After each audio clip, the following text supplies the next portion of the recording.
We should do that movie one time. What, The Crow? Hmm. If we do, we'll just let Cole talk for like 90 that would be minutes. awesome. I would pay to watch that. Okay, so let's get rolling here. Oot. And welcome to another edition of the Spoiler Room. I am your host, Mark the Movie Man. It is our final sci-fi episode of our milestone month. It's the milestone month because we posted our 1,000th video, which if you haven't checked it out, you should. It was a fun project. We also did our 10th anniversary, and we are eking ever closer to 1,000 subscribers. I'm still holding hope out. We might actually hit that before the end of the month, but if not, that's okay too. We appreciate you listening in. Tonight, I've got a great crew here to talk about our final sci-fi special of the month, and it's definitely a unique film in Enemy Mine from 1985. And to join me to talk about this unique sci-fi film, we first have BFD, Glenn Bittner. Hello, Glenn. Hello, Mark. How are you? I'm doing well. Glad you could join us tonight. And then next to Glenn he's back. He didn't get enough after our Flash episode, so he's been crazy enough to come back. It is the one, the only, Jason Zilliger. Hello, Jason. Hello, and thank you so much for having me back. I enjoyed the Flash episode, and I'm looking forward to this one. As am I. Yeah, the Flash one was a lot of fun. Folks, if you haven't caught that, check it on iTunes. And next to him, he's back in the spoiler room, folks. It is the Bowtie Man himself, Mr. Paul Salzer. Hello, Paul. Hello, and thank you for having me. Glad to have you here. And we've got a new voice in the spoiler room. We've been trying to get him here for a while. He has finally arrived. He is a filmmaker. He is many things. He is Mr. Thomas Berdinsky, a.k.a. Sasquatch. Hello. How are you, sir? Real good, Mark, and real good, everybody. Thanks for having me on the show. You did forget to mention that I am the founder and two-time president of the Dungeons and Dragons Club at my high school, so if you could add that to my resume next time. Oh, I missed that on your wiki page. Someone's better add that, because that's an important note, that D&D club. Got to include that membership, man. Yeah. It was big time. Well, we're definitely rolling a 1d20 for luck today as we take a look at Enemy Mine. I think I just broke Glenn.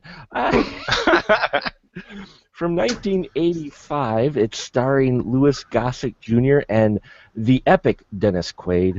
And here we have, set in the future, Earthlings have decided to go colonize planets, and of course they've crossed territories with a species called the Drac. And, well, they don't get along too well, and they have a war. And Dennis Quaid, they're at war. They're encroaching on each other's territory. And Dennis Quaid gets into a firefight, a dogfight, if you will, with one of them, and it ends up with both of them crash landing on this desolate alien world where they're appear to be the only two people there. And so they reluctantly work together to try to survive on this planet as they hold out hope that they will be rescued. How's that sound? That sound pretty good? Sounds great. Cool, awesome. So, Enemy Mine, I remember first seeing this. I've actually watched it a lot when I was younger, just like a lot of sci-fi, and haven't watched it recently. And there is a lot going on in this film, but I really liked it. I especially like Louis Gossett Jr.'s performance in here and Dennis Quaid, and all around this I think is a decent sci-fi film. But I remember first seeing it going, I'm not quite sure I'm getting it. But again, it was 85 and I was 10, so it may have been a little deeper than I was expecting. We'll start with Tom. For you, Enemy Mine, do you remember when you first saw this film? Oh, gosh, yes. It was 1985, and I remember another film I saw in 85. I think that was when Day of the Dead came out. And I went and saw that, all excited to see it. And when it came out and I saw it, I really didn't care for it at all. Today it's one of my favorite, zombie films ever. But at the time it came out, it really let me down. So I was really excited about seeing Enemy Mine, just thinking maybe I'd have the same response to it today, because I haven't seen it since it came out in 85 in the theaters. But unfortunately, I didn't quite have the same thrill of seeing it again this time. I have some real I was disappointed by it overall. But it was kind of fun to see again. Louis Gossett Jr. was cool to see him, and there were some good points, but not gonna rise into my Batman versus Superman, top 10 list or anything. Well, it is definitely a different sci-fi film, and you look at it through more experienced eyes. I can definitely see where you start picking out some other things with it. Paul, how about you with your first experience with Enemy Mine? My first experience with the film was much later in my life, but everyone that knows me really thinks this is weird about me, but I do consider this movie my favorite movie. Versus all the horror films that I enjoy. It's definitely not a perfectly made movie. That's for sure. There's a lot of movies out there that are tons betterly made. But the reason why this is my favorite movie is it does what no other movie can do, and that is at the time that I was watching this film, I was reading a similar book, which was called The Left Hand of Darkness. And it had all these themes about like loyalty and distrust and sex and gender and child raising and all these other things like religion. It had all these topics in there that I was reading in the book, Left Hand of Darkness, and those two movies, those two stories, basically merged together, and they became basically what I used to decide who my younger self would be. My entire concept of who I was based on Enemy Mine and The Left Hand of Darkness, which is why this movie has such a special place in my heart. Wow, I don't think I've ever heard anyone say Enemy Mine helped define their childhood, but that's very cool that you got that experience. It couldn't do it by itself, and Right. the book couldn't do it by itself either. It's just at the time those two things, because they came at that right time when I was just discovering who I was. Yeah, it was a big deal for me. Wow, I feel really bad now. No, don't. I admit this movie is not a very well-made movie. Jason, how about you? You remember when you first saw this? Well, yeah, I was, probably 15 or 16 at the time, and I don't know how many times I saw it. Probably not too many. I have had vague recollections of it, thinking that maybe it was okay, but I haven't seen it since then, much like Tom. But unlike Tom, I was actually pleasantly surprised.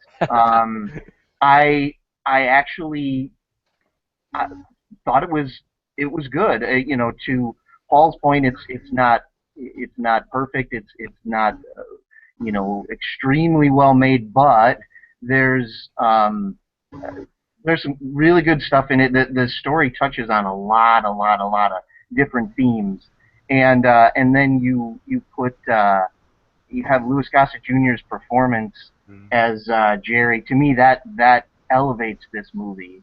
And without him and without his performance and what I thought was really cool makeup and all that, that kind of elevates the movie for me to above some of its other 80s sci-fi movie peers. Sure. And Glenn, how about you, sir? Well, for starters, I'm not as freaking old as Jason. Oh my gosh, I was only 14 when I saw it. I loved this movie when I saw it. I got a real kick out of the. I thought there was some great chemistry between Dennis Quaid and Iron Eagle, and I've watched it. I haven't watched it recently. It's probably been, I'd say, about 5 or 6 years probably since I've seen it. But I mean, I've probably seen it at least a dozen times, if not more. It's one that I just have really liked a lot. Just the whole dynamic of two, basically enemies coming together. I don't know. I just like it. I think it's primarily because of the relationship between Willis and Jeriba or Jerry. Yes. What I find interesting about Enemy Mine is the director of this directed The Never-Ending Story and Das Boot. Yeah. I mean, talk about a versatile lineup of films that he did, and later on he'd do Air Force One as well. So I mean, so yes, Enemy Mine is a unique film. I can definitely see some of the points in there, but they do really try to touch on a lot of themes in here, and some of them are really cool. But before we get to themes or some of the actors, it's a sci-fi film, and I will say for an '80s film, and I want to go to Tom again just because he is a sci-fi special effects master here, which you are. I am very impressed with your monster films. I thought the special effects for '85 looked really good actually in here. What'd you think about them, Tom? After Star Wars in '77, whenever, it's like it took Hollywood a long time to catch up to what Industrial Light and Magic was doing, and even this film, being 7-8 years later, still wasn't at that level. Special effects didn't have that Star Wars quality. The ships didn't look huge. It still looked kind of really miniaturish to me. But that said, I loved the special effects in it. I thought the ships were cool. I loved the crash landing on the planet. The meteor storm I thought was awesome. The planet they were on, the beautiful mats they painted for that, and all that stuff. I mean, to me, this movie was really, really well produced. I mean, they really put a lot of effort into the effects and the stages and the costumes and all that stuff. It was really elaborate. For me, it was just like, I don't want to be negative again, but the story just didn't support the effort that all the technical people put into it for me. But technically, yeah, I thought this movie was fantastic. The makeup effects, oh my gosh. I mean, but I know you're mostly talking about the visual effects, and yeah, I think for that era, they were really good. They weren't, the top of the era like the Star Wars, the Industrial Light and Magic work, but it was still really good. It was a lot of fun to watch. For something that wasn't ILM, I think they did a good job. I mean, you get very little, what we got from some of the other sci-fi films that are in the mid-'80s, the major black lines around the ships that you could tell it was in front of a green screen, I mean, they did take care in the special effects. And no, you can mention the makeup effects too, yeah. You can't recognize Louis Gossett Jr. in this film. I mean, you don't see him at all in that makeup, which it reminded me of, was it Krieg from Last Starfighter? As well. Huh? Yeah, absolutely. The covering, not just because it was a scaly makeup, but that it truly hid the actor's face, so you had to get the performance, they had to do the performance through the makeup, which I thought was very impressive. And I think this is one of Louis Gossett Jr.'s best performances. But Jason, how about you for those special effects, considering the other sci-fi films we've watched, even Flash Gordon, this one I thought was pretty good. What'd you feel about it?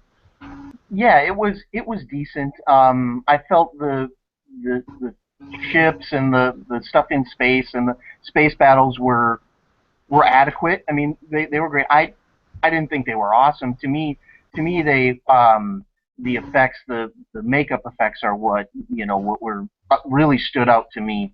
But even more than that, I mean, you put a lesser actor in that same makeup, and it's not going to be, you're not necessarily going to get the same thing. The way Louis Gossett Jr. was able to create the character of Jerry, whether it was body movements and just the things he did, and kind of he would do quick movements of his head and things like that, in addition to the voice and the just some mannerisms and tics. I just think that combination of makeup and a really talented actor was really the highlight of effects for this movie for me. He is definitely an anchor for this film and elevates a lot of those scenes because Dennis Quaid really is Dennis Quaid in this, isn't he? You say that as if he's not Dennis Quaid in everything he ever does. He was. I mean, would you say that Louis Gossett Jr.'s performance kind of does help carry him through some of this film? Oh, absolutely. I mean, I like Dennis Quaid, but yeah, I mean, Dennis Quaid is the same person in every film he does. He's always the same. But Lou Gossett Jr., I think he is what really sells the movie because I think he plays the character of Jerry so well. And as you said, you don't even know it's Lou Gossett Jr. Yeah, I mean, if you just sat someone down in front of this film, didn't see the credits, they'd be like, "Who's playing? Who's playing Jerry?" What about you? We also have to mention the phenomenal job done by Brian James as Stubbs. Yeah, because Brian James doesn't play other characters. He's in Dennis Quaid's camp of he plays himself. I don't think I've ever seen Brian James play anybody but that same type of character. This is why Brian James is always a 2 minutes on screen type of guy. Unless there's action. He can do the action, just don't give him a lot of dialogue is all. You're good. Paul, how about you with the performances in here? Would you say Louis Gossett's probably the standout thing? Yes, it's going to be hard not to say that he isn't the one that stands out, but I would like to say that Dennis Quaid did do a good job when he worked with Zamis. I actually, it did choke me up a few times when he was, it felt like he actually had an emotional attachment to him. Also, too, I loved the interaction that he had with Louis Gossett Jr. Mm-hmm. So yeah, I thought that Randy Quaid had even though he's playing himself, Dennis, I'm sorry. The reason why I called him Randy was because he had a point in the movie where he laughs, and it looks exactly like Randy Quaid's laugh. Yeah. So I think it's probably like a genetic laugh between them. But yeah, it was. But I want to say that Dennis did a really wonderful job too. It's just that it got overshadowed by Louis Gossett Jr.'s performance. So. Well, and you mentioned the Zamis character, who is actually ends up being the child of Louis Gossett Jr.'s character. Because the Dracs are a very interesting alien species, and I think this goes back to what we've been saying about these other sci-fi films, these early sci-fi films. Glenn, the world building they do for these sci-fi films, it just seems like they take at least a little time, especially with the Dracs and their background, doesn't it? Well, yeah, but I mean, there's also a book. Oh, yeah. So, I mean, this one isn't just solely made for the film. Right. But yeah, I think you have some good backstory. I mean, we don't need lots of backstory on people or humans. We know pretty much humans are almost always the same in every movie, every sci-fi movie that they're in. But yeah, I think you get some great culture, and you got I forget his name now, the kind of philosopher guy that Jerry and the Drax all follow, and you've got just a good look into their culture. Mm-hmm. Yeah, I thought the culture built for the Drax was really well done, and actually, they took some time, but as you said, it did have the source material from the book. Tom, how about you for the background of the Drax, the alien character, how they built them up? How'd you feel they handled those guys? Do you think they felt alien enough? I'm going to be the contrarian again here. No, that's fine. I love having different opinions. Trust me, I don't mind at all. In the beginning of the movie, when Louis Gossett Jr. was acting really alien, and he had all those really alien movements, and the glands in his face were moving, and he's making all those cool sounds and all that stuff. I really liked that. That was a real alien thing. But as the movie progressed, and he had a little book around his neck, and they became more and more human. And then they're slaves, and they were, they behaved like humans. And I thought, well, that works for Star Trek. That can work for some shows, but for this one with that real strong beginning where they were so alien and so different, I wanted that to continue. And instead, it was almost like, well, these are just guys from another country, type of a thing by the time it ended. So I don't blame Louis Gossett Jr. for that. I blame the director. I think that was a directing decision. I think they probably wanted this to be more appealing to kids. They didn't want the aliens to be so unusual and so scary. They wanted them to be more relatable. Like at the end, I mean, some of them I think even spoke English at the end, if I remember right, the slaves and all that stuff. It's like, what? At first you had to teach the first one English for however many months you were there. So yeah, again, it probably worked good in a book. But in the movie, when you got to compress it to 90 minutes and you're kind of rushing through characterizations, it was just too abrupt, and they got just way too human for me. I just preferred the more alien version. Well, that is a common trend though in Hollywood, though, that they do seem to do that. You think it's because it's hard to sell a consistent all the way through, say, 90, or this one almost 2 hours. This was 109 minutes, I think. Keep a completely alien character alien and still have the audience like him. Yeah, I mean that's probably part of it. Mm-hmm. But I think it would. I don't know. I maybe, and this is just something I'd like to see. I would prefer to see something that stays alien throughout. Mm-hmm.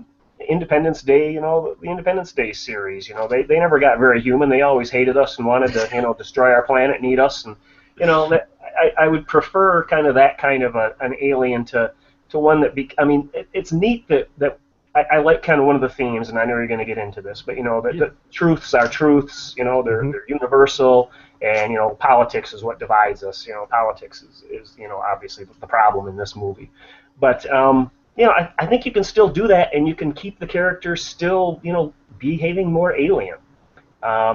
Again, I think you're right, and a lot of TV shows do it. This kind of felt almost like a TV movie to me for those reasons.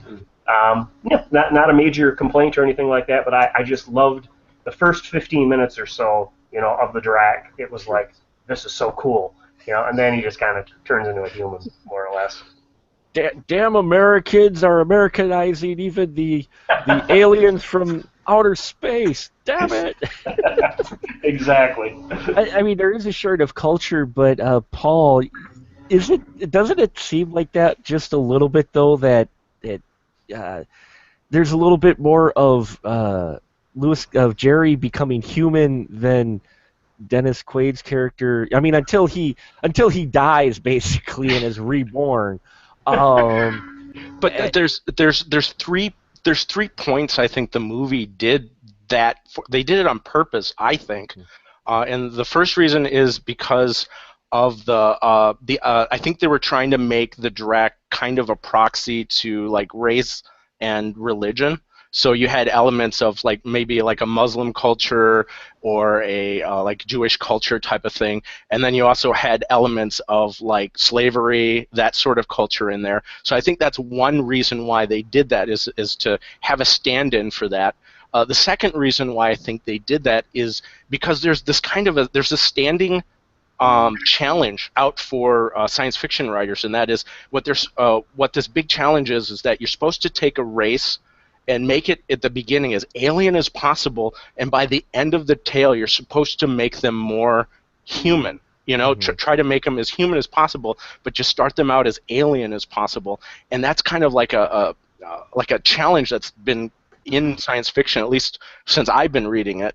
That I see that element all the time. And the final thing I think that they were trying to do is that they wanted to show that Will Davidge actually became more human at the end because of his association with the Drac. So yeah, he started out being this horrible, horrible human, and as much as we said that Jerry became more human, so did Davidge. Yeah, that's true. Yeah, he does. His arc, he definitely has some growth in his emotional state, and how he approaches things and views the world in general. There is that interesting moment at the sunset when he's reading the book, and that's where, as Tom mentioned, the whole theme of the truth is truth regardless of the alien species. So, I liked that bit. I got what they were going with that, but. There's definitely a representation of a number of cultures I got in here, such as Jewish as well as Muslim. Jason, how about you? Did you get that vibe from the Drax? Oh yeah, absolutely, and it's done in science fiction, all the time. You're using aliens as a stand-in for to talk about race or politics or religion, and I thought it was well done and not too heavy-handed. I thought it was, yeah, maybe it was a little obvious or heavy-handed, but but but it was entertaining enough that it didn't feel like I was being preached at. Would you have rather have kept Jerry though a little bit more alien than what he was by the end of the film? Yeah, I agree with Tom in that respect that if they could have kept, because you're right, Jerry becomes, he's speaking English very well, and he's acting a lot more human, and it would have been preferable to see, more of those quirks and things, and just kind of that alienness stick around through the whole thing. Mm-hmm. You know who did that well? Oh, sorry. No, go ahead, Tom. Go ahead. I was just thinking, it just came to me. A series that actually did that well was Farscape, where the aliens always had very alien motivations, and I think I would have preferred that in this movie. Yeah, I can see that with Farscape. They had human characteristics, but they definitely had their own alien agendas, and kept them too. Glenn, how about you with the Drax and standing in as a religion? Do you think they're making a statement a bit here with dang Americans and acclimating to cultures, or do you think they're going a little bit deep with that? Maybe a little bit. I tend not to give a lot of movies from the 80s that much credit. But then again, the director of this is much more. I mean, well, he's not American, first of all. Right. I mean, Das Boot is one of my all-time favorite films. Mm-hmm. So I think perhaps he's doing a little bit. It is definitely a where. And it's not just an American thing. It's just people in general. It's it's our way or the highway type of mentality. That's just how a lot of, especially in Western culture, it generally is. And that shows a bit in this, I think, with the character of Willis Davich.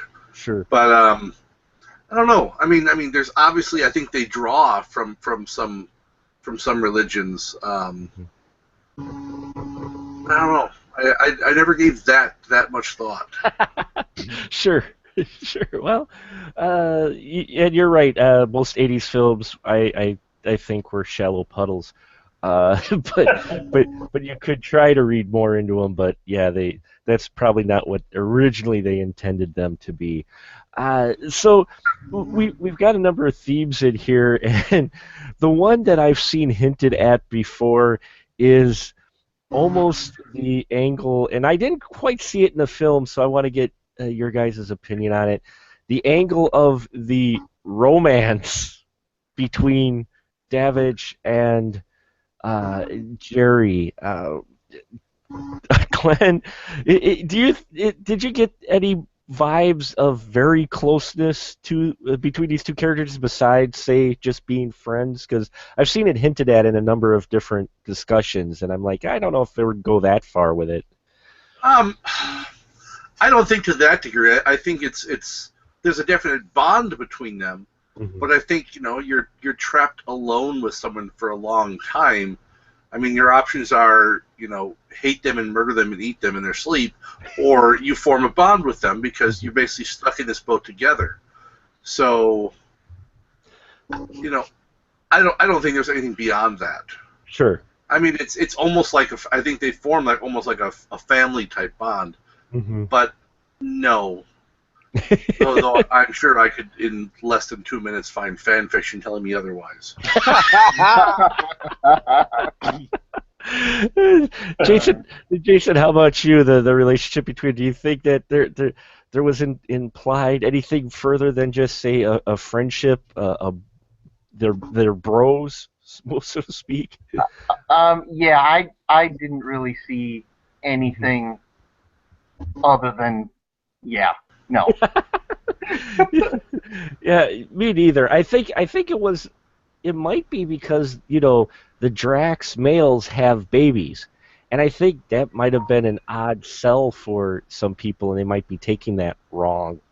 You know, the fact that these guys were on the planet for a long time, and oh, he's pregnant. So, but you know, they explained it away. But still, it might be that maybe that's where that's coming from. But not sure. But let's go down the line here. I'd love to hear what you guys, if there's something in particular we haven't touched on yet with this film that we might want to talk about. Jason, did you have something maybe that touched you or it touched your brain a bit that you wanted to pick our brains about? Well, I guess I thought I would just bring up something that I noticed throughout the film, and were the anachronisms, the things from the 80s or the 20th century that popped up in the script, and sometimes they talk about Mickey Mouse. Are they going to be talking about Mickey Mouse in 100 years? Okay, yeah, maybe I'll give you that one. But are they going to be talking about Greyhound buses and Gerber baby food and the Houston Oilers? And, is a scavenger going to be quoting Macbeth, bubble, bubble, toil and trouble? I mean, I just, those things were funny to me, and I just kind of enjoyed picking them out, so. Mm-hmm. Yeah, there did seem to be a lot of those cultural references. Thomas, would you agree that if it's set that far in the future, would they really be talking about these things, including Pepsi and having bullet handguns? Well, yeah, that, and would they also not be able to figure out that a guy's dead? They're not yet. I mean, they think he's dead. And they're gonna pull a Rathacon and shoot him out in the torpedo, and he's still alive. I mean, this is, our healthcare is not so hot now, but I think they can tell if I'm alive or dead. 200 years from now, Though it does make for a humorous scene because they choose which religion the body is, and then they play a song that it's religion. I thought that was at least kind of humorous in that. I thought that was a great scene, and I loved that he could just hit a foot pedal and it would send a wreath out along with the body, and that was a really funny scene. I love that one. That is some humor in what really is a film that has some dark moments in it. but yeah, I like that humor in there as well. I lost my train of thought here. I'm sorry. So Jason, you were saying again about I completely blanked on what you. No, just the anachronisms in the movie. Yeah. And yeah. I thought they were funny, and there certainly were sprinkled through the entire movie, and so it was fun trying to pick them out. Yeah, sorry about that. Glenn, would you say that having those in there, though, kind of does date the film? Yeah, maybe a little. Yeah. But, of course, we've come how far in 100 years, so I guess we might not have progressed as far as what we think we would like to in 200 years, right? Well, I mean, it's hard to know what will stick around. Mm-hmm. I mean, I'm sure when people first heard, Beethoven, they weren't thinking that, 100 years from now, people will still be performing these in giant, auditoriums, or even when look how long baseball's been around. Yeah.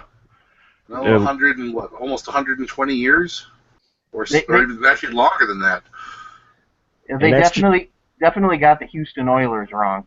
They did get that wrong. Yes. Well, maybe not, because it could change back. It could change back. That's true. No, I don't see them having any oil in another 100 years. No. No, but in 100 years, they'll still be playing that one baseball game in extra innings. So, sorry, not a big baseball fan. But yeah, well, you get that in a lot of 80s movies, though, the sci-fi, they put in the cultural references, which at the time are great to see, but then you visit them 20, 30 years later, and you're like, oh yeah, Pepsi is still around, so no Coke, just Pepsi. Well, in the book, it was Coke. Oh, was it really? Yes. Yeah, the book got it right. Sorry, I'm a Coke guy. So what next alien race we meet will be Coke or Pepsi.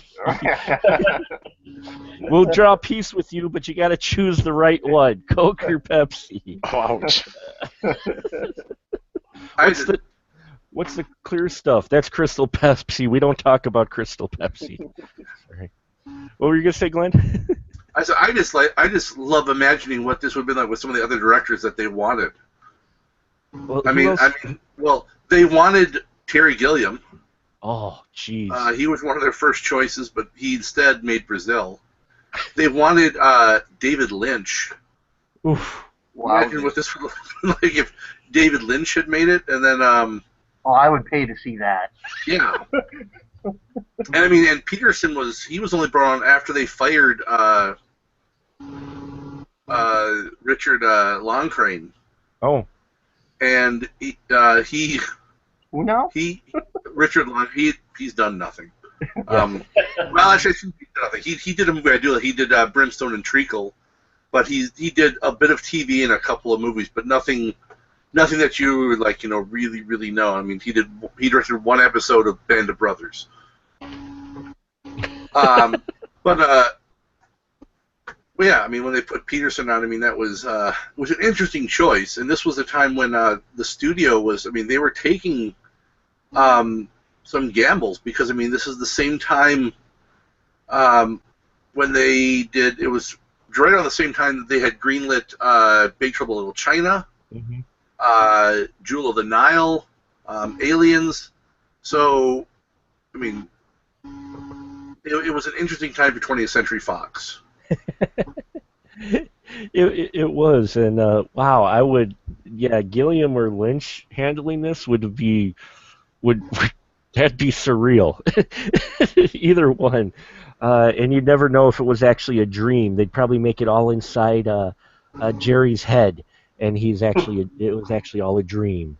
But it's interesting concept there that you brought up, Jason, with the anachronisms there, because now that you mention it, it shows up a lot in 80s sci-fi, and it tends to date the film a little bit. So, Glenn, how about you? Is there something we haven't talked about yet that you might want to bring to the table?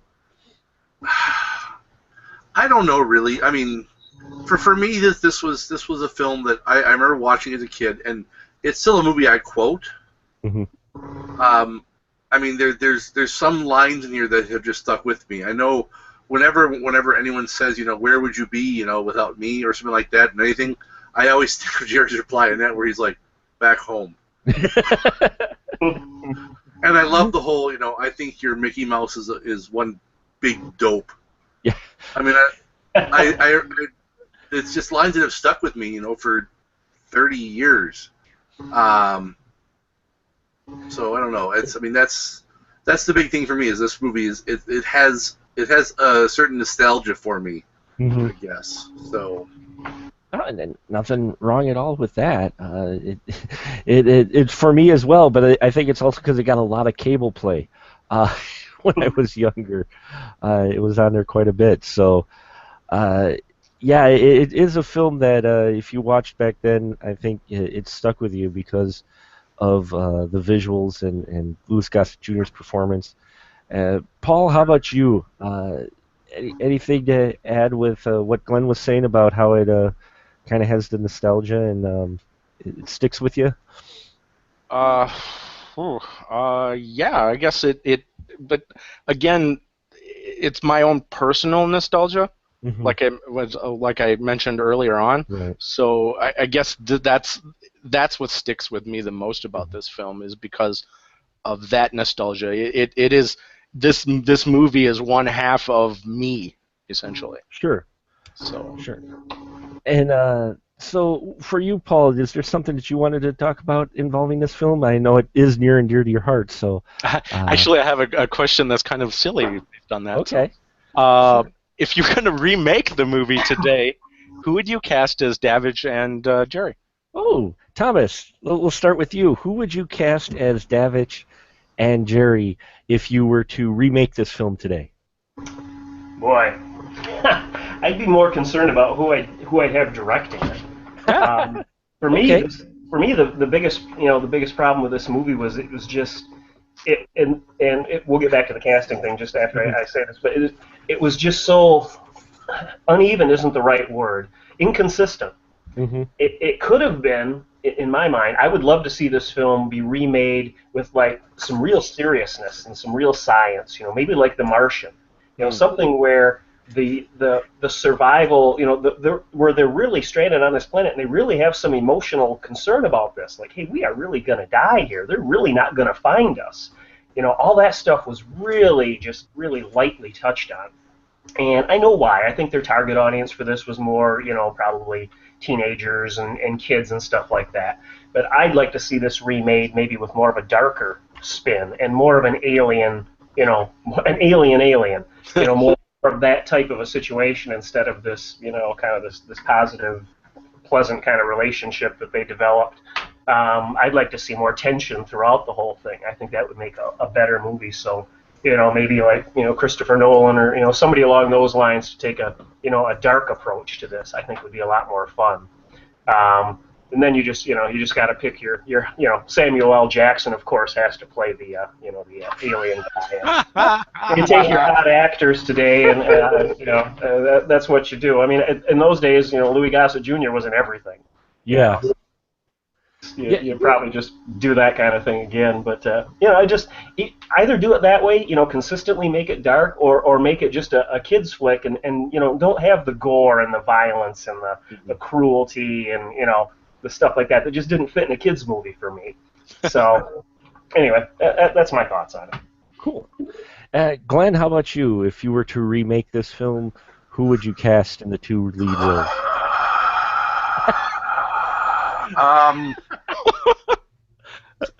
Boy,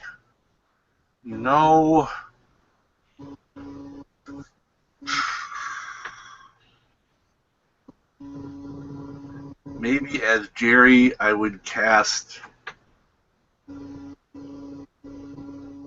a person. A person. Will Smith. No. Yeah. Well, I know who Hollywood would probably cast Andy Serkis. Oh yeah. Yes. Yeah. And he'd be CGI. Yeah. It would be CGI, but I don't know. I'm thinking I could see in the role of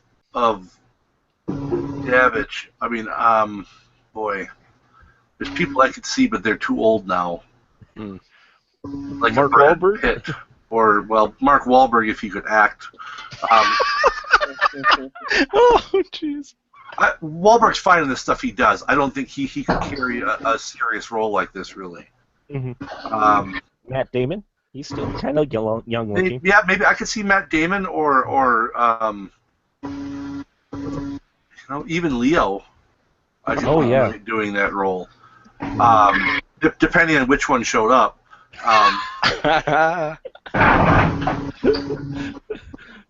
Good Leo or bad Leo, yeah. Yeah, and there's just a part of me that wants Robert Downey Jr. to play the Jerry. I like that. Him as Jerry. That would rock. Of course, that's me imagining him as he was in Tropical Thunder, where he would be playing Lou Gossett Jr. playing Jerry. Oh my God! Wow. Good one. I like that. Yeah. I'm a track farmer, motherfucker. I know who I am. I'm a dude pretending to be a dude who thinks he's another dude. Oh wow. We're gonna get some. Yeah. Jason, how about you? If you were to recast this and do the remake, who would you put the two title roles? Well, Glenn said mine. I immediately went to Andy Serkis for Jerry. That was where my mind went immediately. Davidge, man, I don't know. I guess I don't. Nobody really comes to mind. I guess someone that can grow a really awesome beard. So yeah, so Leo from The Revenant, or maybe he doesn't look that old. He could possibly pull it off. Tom Hardy. Tom Hardy. Yeah. The second you said The Revenant, yeah, Tom Hardy, man. Tom Hardy, there you go. You get Tom Hardy opposite Samuel Jackson. There we go. There'll be a whole lot of swearing in that one. But it'll be an alien, so it'll be okay. No one will know that Jackson is calling him a motherfucker. So that's what Zerky actually means. That's what Zerky. Wasn't Jerry's first word shit in this movie? Yes. Yeah, when he builds the shelter and he calls it shit. So you're right, Tom, now that you mentioned it about the tone being how it is a bit uneven in this film. Is there something that you came to mind that might have stood out among everything else that we've mentioned already that you maybe want to talk about, Tom, at all? That we haven't touched on already? Gosh, I don't know. I mean, I like I said, I don't. It's not like it was not an enjoyable movie in its own way. I just wanted more, you know. And I saw it in '85 too when it came out in the theater, and I didn't have a remarkable feeling for it then. And then, you know, when you suggested we were doing this again, I was kind of excited to see it again because it had been, 30 years. And I thought, I wonder, did I miss something when I was that age watching it? And then I watched it again, and I still had the same feeling. I was just kind of like, man, it just felt like a missed opportunity. Like you had the right production people together, you had a good concept, but if you'd made it more serious, I probably would have liked it more. And I'm a guy that likes comedies. I mean, I do enjoy that stuff. But for this kind of a concept, to be stranded with your enemy on this, this planet like this, and to kind of skim over all the serious aspects of it, is there water? Is there air? Are we going to freeze to death? Are the meteors going to kill us? I would have liked more focus on that, and I'm a big fan of The Martian, so maybe that's why. I would love to see it remade like that today, with some, maybe a little more maturely made. Maybe that's the word. Well, science had no place in science fiction in the 80s. No, no, I agree. Or the 90s, or most of the 2000s, or most films outside of The Martian. Yeah. Yep. I will say yes, The Martian is probably that breath of fresh air where people went, oh my God, they actually solved things with true science, or at least theoretical science. And it wasn't just some hey, let's come up with a device that he'll be able to find in a Martian canyon that'll give him oxygen. Yep. Some ancient device that he can activate by spitting on it. Who knows? But yeah, for me, Enemy Mine, I will say watching it, I still enjoyed it quite a bit. It did feel a bit odd in some parts on how quickly, and I know they did use Quaid's beard as a nice gauge for time, but even in that one, 3 years, the kid really matures quick in 3 years. I mean, I know he's an alien race, but still, I was like, holy, it's only 3 years? I figured it was maybe at least, 5. When not, so Hanks, you can imagine how long the Jariba line actually is. I was going to say. Their lifespans are that small. Yeah, it does make you wonder. And the Zamis character, you have to mention, though, that was played by a guy named Bumper Robinson, who did well as a kid, and he's been in many, many things. And I just have to say he does a lot of voice acting as well, including voice acting for Skylanders, which I play. So I just had to mention that. But overall, Enemy Mine, there are a lot of great themes here. You can see the potential for even deeper and probably a more, and maybe that's what the original director maybe was trying to go for originally, was a more darker and deeper film, and they touch on a lot of things, but they do blow through a lot of things as well. Like money. Like money, yeah. Well, it went initially started at $17 million, and after they 86'd everything the original director shot, it ballooned to what, $40 million? $40 million. And it made $4 million. Just didn't even get close to the original budget. Ouch. That's not even adjusting for inflation, folks. That's just what they originally, made. So, Yeah, it is an interesting one. Though you see a lot of potential here, and I think for me, nostalgia definitely plays into it of enjoyability. But I do see the flaws in it of where they could have gone with it, and where they didn't actually go there. Which I don't know. Is it fair to approach a film and where you look at it, you can see the potential, and then you don't get there, Paul?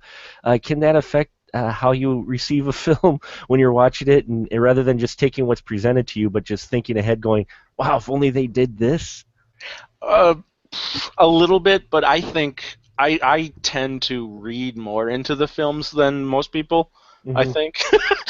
uh, so I find things that, like, oh, he had that, that piece of wood was like at a 45-degree angle, and I'll find some significant meaning in that 45-degree angle.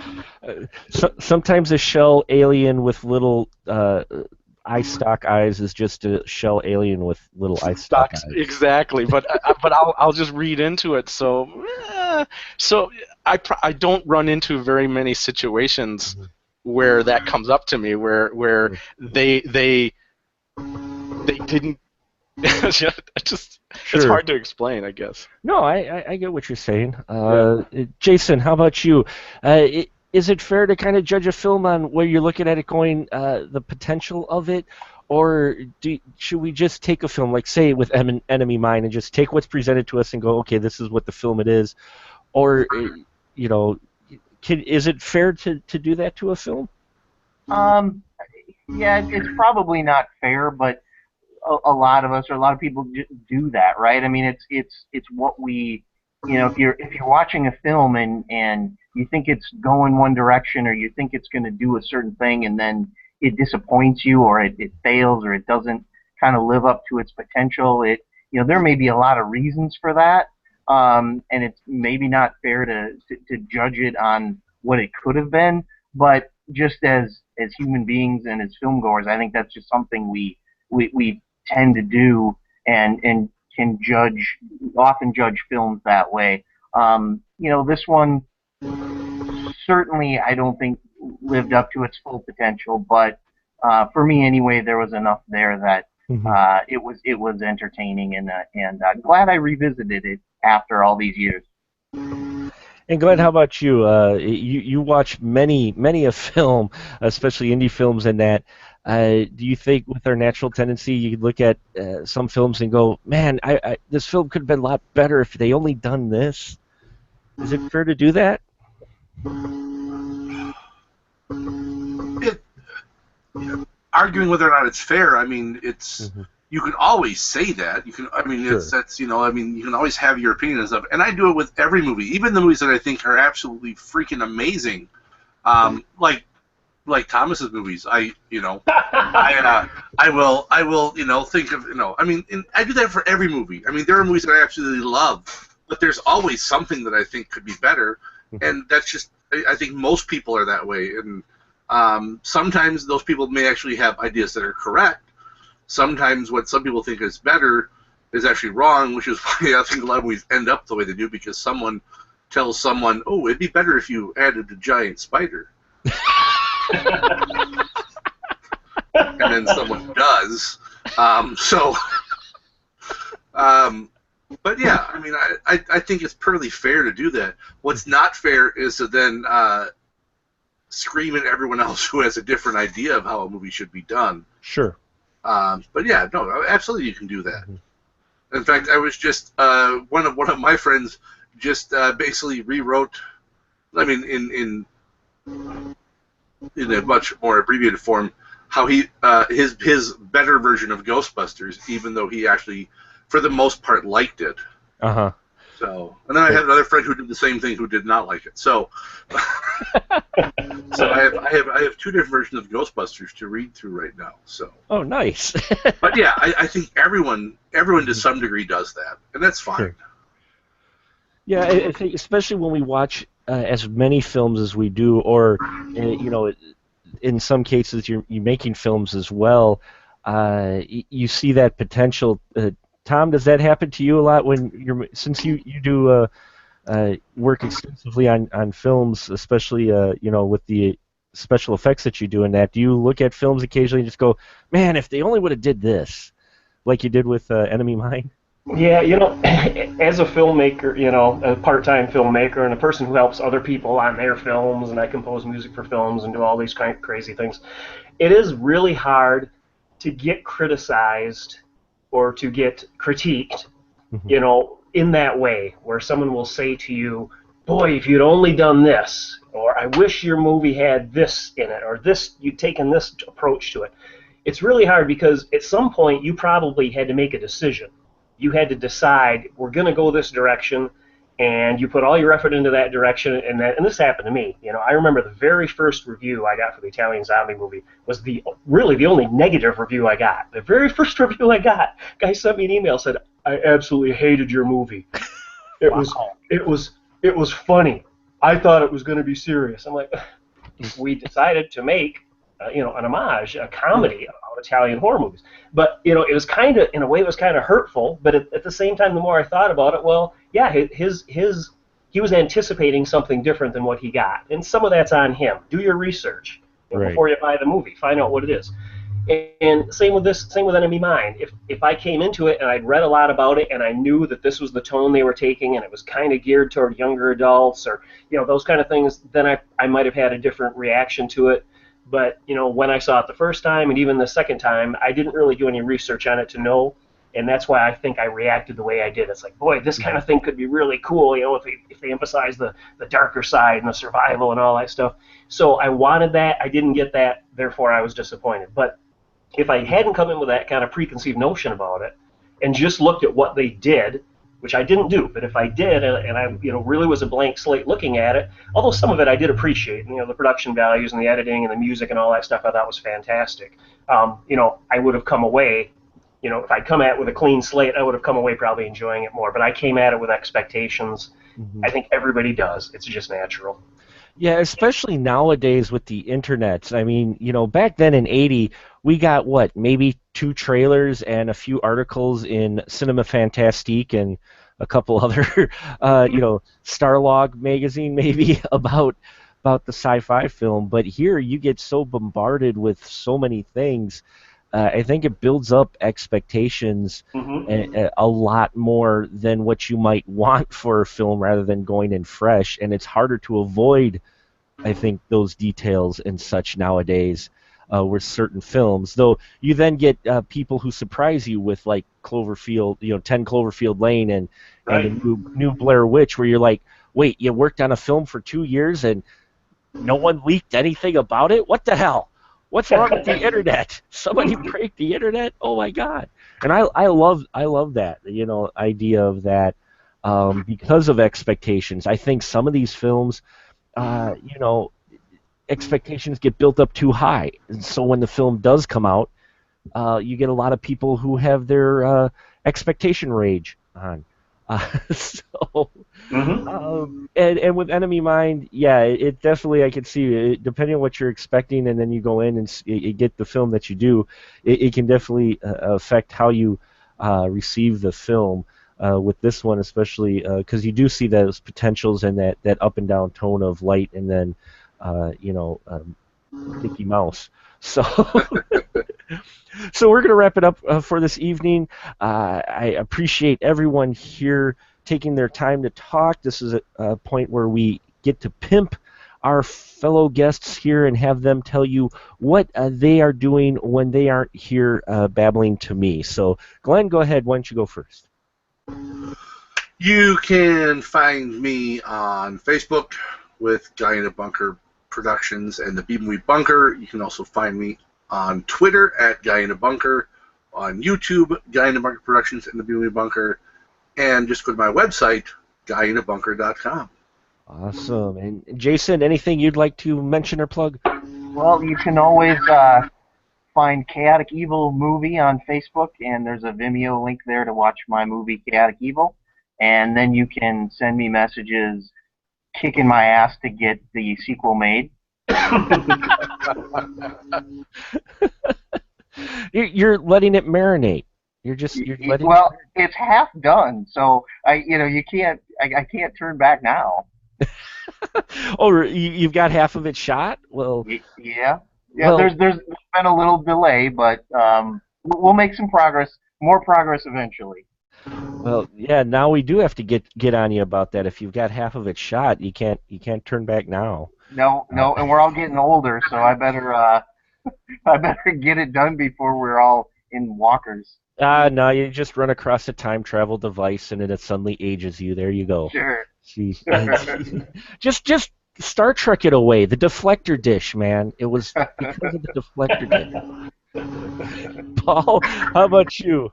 You can learn more about a project that I'm working on called the Northeast Wisconsin Horror Film Festival by looking that up in basically any search engine. And you should find more about our horror film festival, which is coming up in October. Fantastic. And Thomas, go ahead, sir. Where can they find your stuff? I think you guys have all done a nice job of pimping my stuff already, but I appreciate it too. Just a couple real quick things. If you get a chance, like Monsters Among Men on Facebook. That's a new movie I'm producing and I'm writing the music for, and I did some photography and stuff like that. It's really cool, like a modern-day vampire movie. Should be out this fall. The Lash Men, another one that should be coming out shortly. It's played a lot of film festivals and stuff like that. It's a throwback to like 80s slashers. I wrote the music to that one. It's really cool. I really think they did a great job with that one. I just want people to see it, and hopefully it'll come out soon. And of course, Giant Rubber Monster Movie 2, the movie that I've got a little more than half done. It's been taking me about 3 years to finish. It's a big special effects, loads of miniature effects and giant monsters and all that kind of fun stuff. And hopefully we'll get that out in 2017. But they all have their own Facebook pages, so find them there or find me on Facebook, Thomas Berdinsky. Appreciate it. Thank you very much. We're glad you could join us in the spoiler room. Hope everyone enjoyed our conversation here about Enemy Mine. And as always, please subscribe to us, comment, and rate us on the iTunes. We would appreciate that so much. You can also find old episodes of our podcast on specialmarkproductions.com. You can find my other stuff there as well, your one-stop shop for all your Movie Man needs, and links to all these fine people's work. Thank you so much. This is episode number 99. That means the next one is going to be the big 100. Still kind of working out what we're going to be doing for that.